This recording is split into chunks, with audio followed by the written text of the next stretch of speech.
بسم الله الرحمن الرحيم.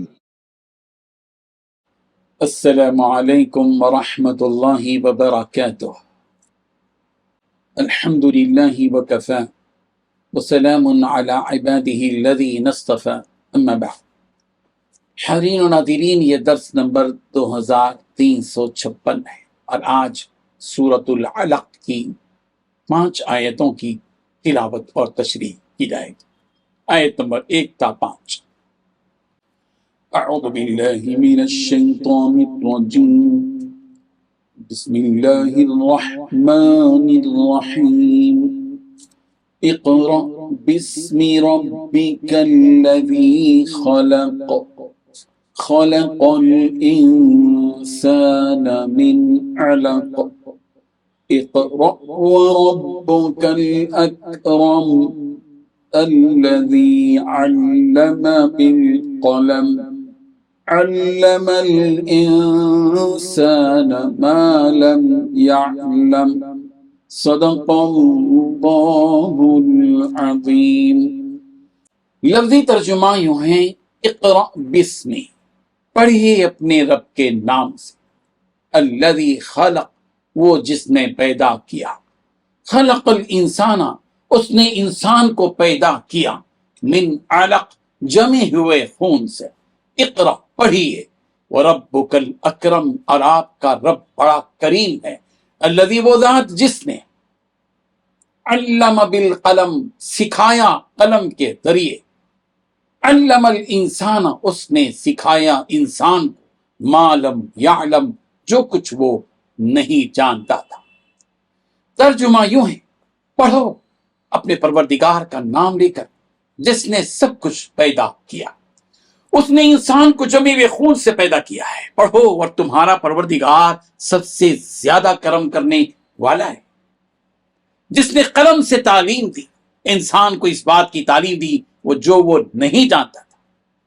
ان 5 آیتوں میں 5 باتیں بیان کی گئی ہیں۔ پہلی بات، پڑھو اپنے پروردگار کا نام لے کر جس نے سب کچھ پیدا کیا۔ دوسری بات، اس نے انسان کو جمے ہوئے خون سے پیدا کیا ہے۔ تیسری بات، پڑھو اور آپ کا پروردگار سب سے زیادہ کرم والا ہے۔ چوتھی بات، جس نے قلم کے ذریعے تعلیم دی۔ پانچویں بات، انسان کو اس بات کی تعلیم دی جو وہ نہیں جانتا تھا۔ بزرگان محترم، پچھلی صورت میں اللہ تبارک و تعالیٰ نے انسان کی خوبصورت پیدائش کے بارے میں بیان فرمایا۔ اس صورت میں اللہ تبارک و تعالیٰ انسان کی پیدائش کس چیز سے ہوئی اسے بیان فرما رہے ہیں، اور ساتھ میں آخرت کے جو احوال ہیں جن کا مختصر سا تذکرہ پچھلی صورت میں کیا گیا، یہاں اسے وضاحت کے ساتھ بیان کیا جا رہا ہے۔ چنانچہ فرمایا کہ اے پیغمبر، آپ اپنے پروردگار کا نام لے کر پڑھیے جس نے سب کچھ پیدا کیا، جس نے انسان کو بھی بہترین سانچے میں پیدا کیا، اور پھر اسے اللہ تعالیٰ نے تعلیم سے مزین فرمایا، اور اے نبی، آپ ساری کائنات میں سب سے افضل ہیں، لہذا اللہ تعالیٰ بھی آپ کو تعلیم سے مزین کرنا چاہتا ہے۔ وہ جانتا ہے کہ آپ پڑھنا نہیں جانتے، لیکن چونکہ اس کی قدرت ایسی ہے کہ وہ سب کچھ کر سکتا ہے، لہذا آپ بس اس کے کلمات کو دہرائیے، باقی اللہ تعالیٰ آپ کو یہ سب کچھ سکھلا دے گا۔ بزرگان محترم، یہ سب سے پہلی وحی ہے جو آپ علیہ الصلوۃ والتسلیم پر بھیجی گئی۔ اقرأ باسم ربک الذی خلق، خلق الانسان من علق، اقرأ وربک الاکرم الذی علم بالقلم۔ حضرت عائشہ صدیقہ رضی اللہ عنہا سے مروی ہے، نبی رحمت صلی اللہ علیہ وسلم پر وحی کی ابتدا سچے خواب سے ہوئی کہ جو بھی آپ خواب دیکھتے وہ صبح صحیح ثابت ہوتے۔ پھر قدرتی طور پر آپ کی طبیعت میں گوشہ نشینی آ گئی تو آپ توشہ اپنی ہمراہ لے کر غار ہرا میں بیٹھ جاتے اور وہاں عبادت میں مشغول رہتے۔ جب تک توشہ ختم نہ ہوتا آپ وہیں رہتے، اور جب توشہ ختم ہو جاتا تو اپنی اہلیہ حضرت خدیجہ الکبریٰ رضی اللہ عنہا کے پاس آتے اور توشہ لے کر پھر واپس وہیں چلے جاتے۔ یہ سلسلہ ایسے ہی جاری تھا کہ آپ پر حق آ گیا۔ ہوا یوں کہ آپ غار میں عبادت کر رہے تھے، ایک فرشتہ آیا اور اس نے آپ علیہ الصلوۃ والتسلیم سے کہا کہ پڑھو۔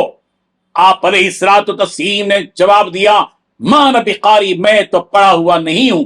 یہ جواب سن کر اس فرشتے نے آپ علیہ الصلوۃ والتسلیم کو پکڑا اور زور سے دبایا کہ آپ علیہ الصلوۃ والتسلیم کی قوت جواب دینے لگی۔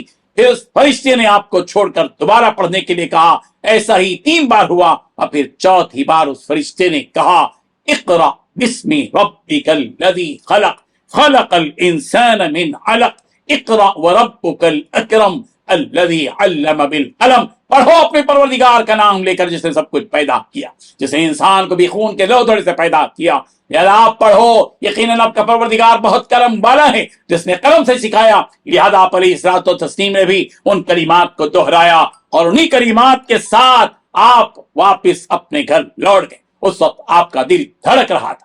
اس کے بعد اللہ تبارک و تعالیٰ نے بنی آدم کی پیدائش کے بارے میں فرمایا کہ اس نے انسان کو تو بس ایک خون کے لوتھڑے سے پیدا کیا، یعنی بس ایک نطفہ جو عورت کے رحم میں پڑا، اس رب نے اس نطفے کو خون کے لوتھڑے میں تبدیل کیا، اور پھر وہ خون کا لوتھڑا مرحلہ وار ہوتا ہوا انسانی شکل اپنا لیا۔ یہ اللہ تعالیٰ کی قدرت ہے جس کے آگے کوئی چیز ناممکن نہیں۔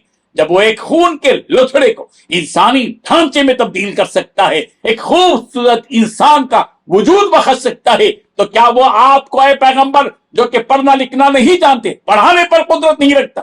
ضرور رکھتا ہے، ضرور رکھتا ہے۔ آپ بس اس فرشتے کی بات مان کر اس کے کہے ہوئے کلمات کو اپنے رب کا نام لے کر دہرائیے، باقی ان کلمات کو آپ کی زبان پر جاری کرنا یہ آپ کے پروردگار کا کام ہے۔ ان علینا جمعہ وقرآن، اور آپ کا پروردگار تو بڑا کرم کرنے والا ہے۔ اللہ کہہ رہے ہیں کہ ہمارے اوپر ذمہ داری ہے اس قرآن کو جمع کرنے کی، اس قرآن کو پڑھانے کی۔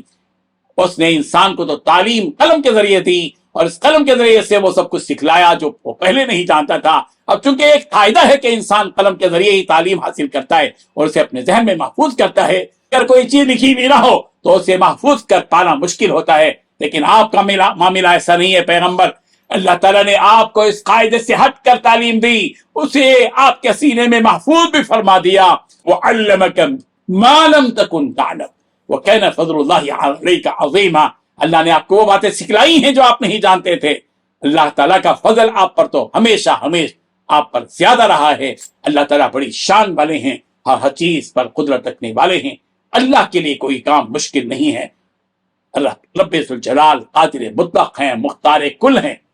اللہ تعالیٰ ہم سب کو اس کی شان، اس کی عظمت، اس کی بڑائی، اس کی کبریائی، اس کی پاکی کو سمجھنے کی اور دل میں اس کا یقین پیدا کرنے کی توفیق عطا فرمائے، آمین۔ وآخر دعوانا ان الحمد للہ رب العالمین۔